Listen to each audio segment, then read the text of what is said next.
Paano kunin ang LCM at GCF gamit ang continuous division? Kamusta mga bata? Matapos ang araling ito ay inaasahan kayong malaman ang mga common factors, greatest common factor, common multiples at least common multiples ng mga numero gamit ang continuous division. Factors ang tawag sa mga numero na iminumultiply natin para makakuha ng iba pang numbers. Halimbawa, kapag iminultiply ang 5 at 8, ang sagot ay 40.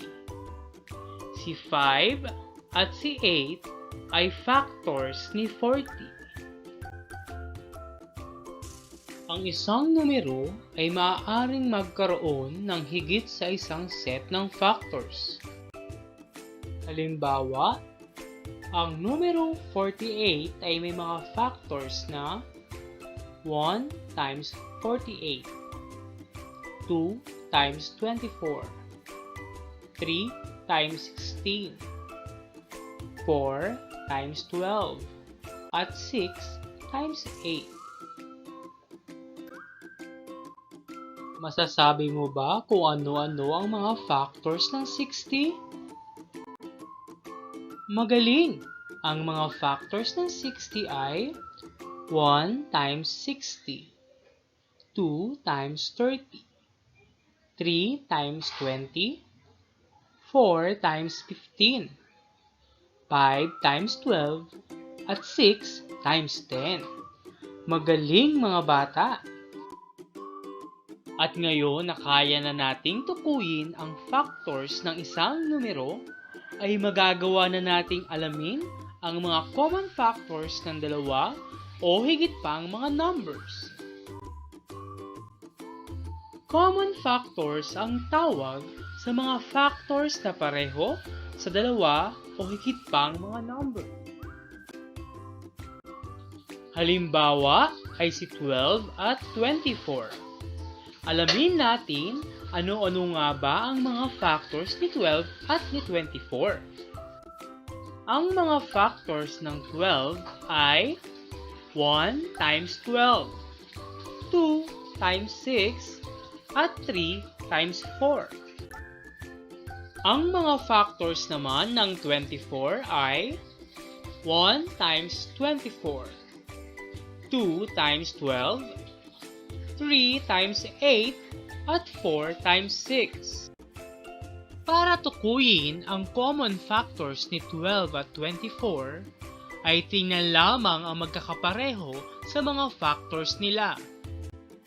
Ito ay ang mga numerong 1, 2, 3, 4, 6, at 12. Greatest common factor o GCF naman ang tawag sa pinakamataas na numero sa mga factors ng dalawa o higit pang mga numbers. Masasabi niyo ba ang GCF ni 12 at 24? Tama! 12 ang GCF nila dahil ito ang pinakamataas ang value o pinakamalaking numero sa kanilang mga common factors. Magaling mga bata! Sana ay alam niyo na ang ibig sabihin ng common factors at greatest common factor o GCF. Ngayon ay dumako naman tayo sa pagkuha ng mga multiples at pagtukoy sa mga common multiples ng dalawa o higit pang mga numbers. Gayon din ang kanilang least common multiple or LCM. Makukuha natin ang multiples ng mga numbers gamit ang skip counting.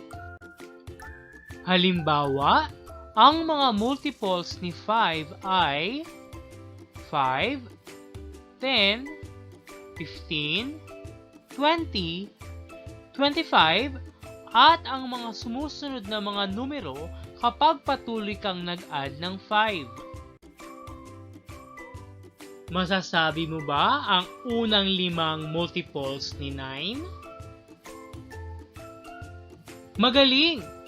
Ang unang 5 multiples ni 9 ay 9, 18, 27, 36, at 45.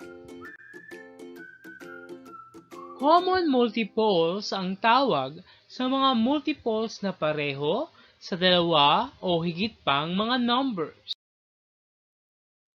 Tara, hanapin natin ang common multiples ni 5 at 3. Ang mga multiples ni 5 ay 5, 10, 15, 20, 25, 30, 35, 40, 45, 50.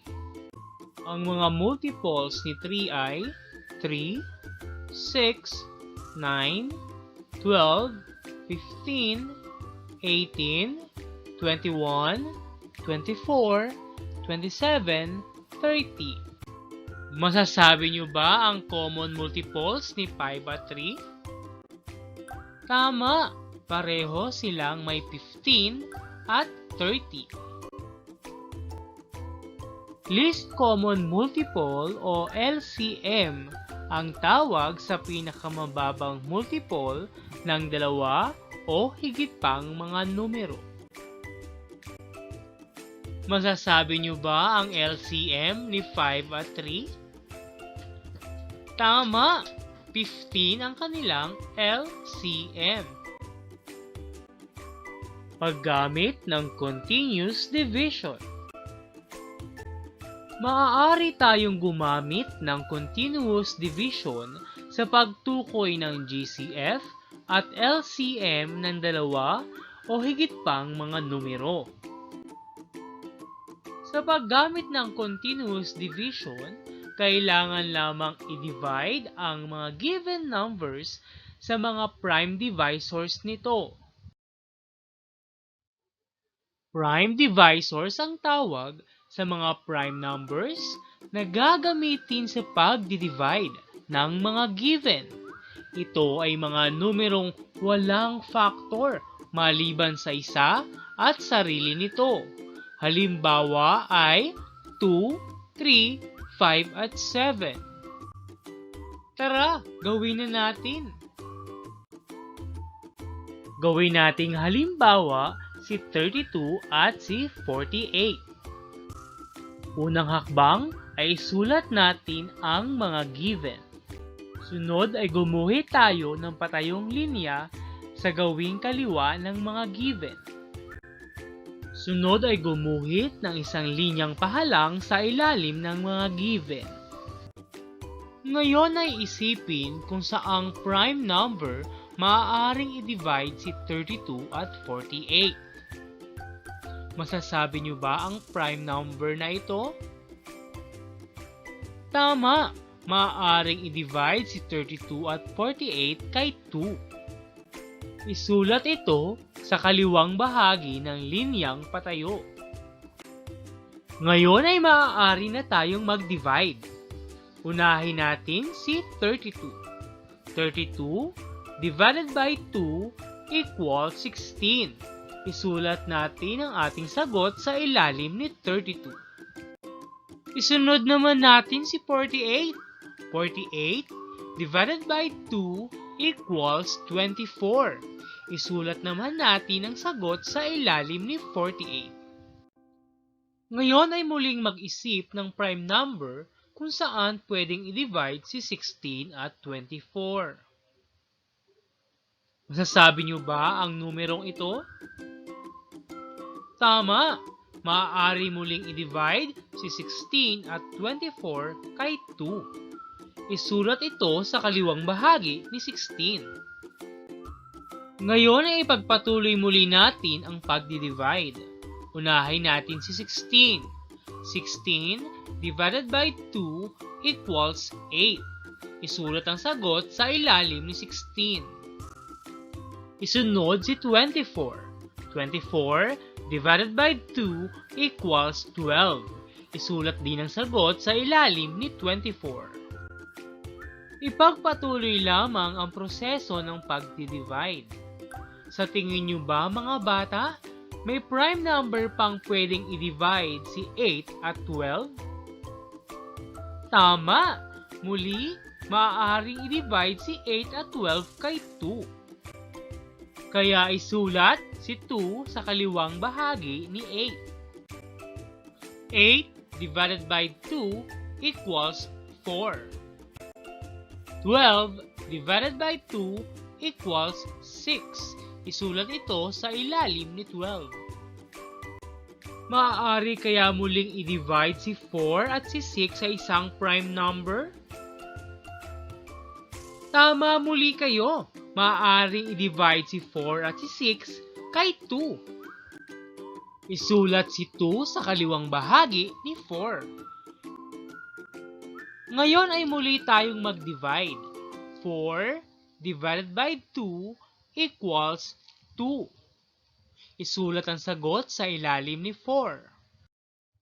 6 divided by 2 equals 3.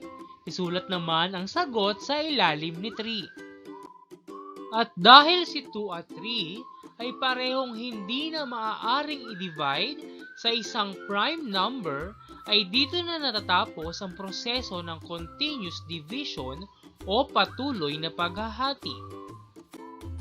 Ngayon ay maaari na nating kunin ang GCF o greatest common factor ni 32 at 48. I-multiply lamang lahat ng prime divisors na makikita sa kaliwang bahagi ng patayong linya. Kaya 2 times 2 times 2 times 2 equals 16. 16 ang GCF o greatest common factor ni 32 at 48. Para naman makuha ang LCM o least common multiple ni 32 at 48, i-multiply muli ang mga prime divisors kasama ang mga number na nasa final row ng ating continuous division. Kung kaya, 2 times 2 times 2 times 2 times 2 and times 3 equals 96. Ang LCM ni 32 at 48 ay 96. Tara mga bata, kunin naman natin ang GCF at LCM ni 12, 16 at 24. Saang prime number kaya sila pwedeng i-divide? Tama, sa 2. 12 divided by 2 equals 6. 16 divided by 2 equals 8. 24 divided by 2 equals 12. I-divide muli natin sila kay 2. 6 divided by 2 equals 3. 8 divided by 2 equals 4. 12 divided by 2 equals 6. At dahil hindi na sila pare-parehong pwedeng i-divide sa iisang prime number, hanggang dito na lang ang ating continuous division.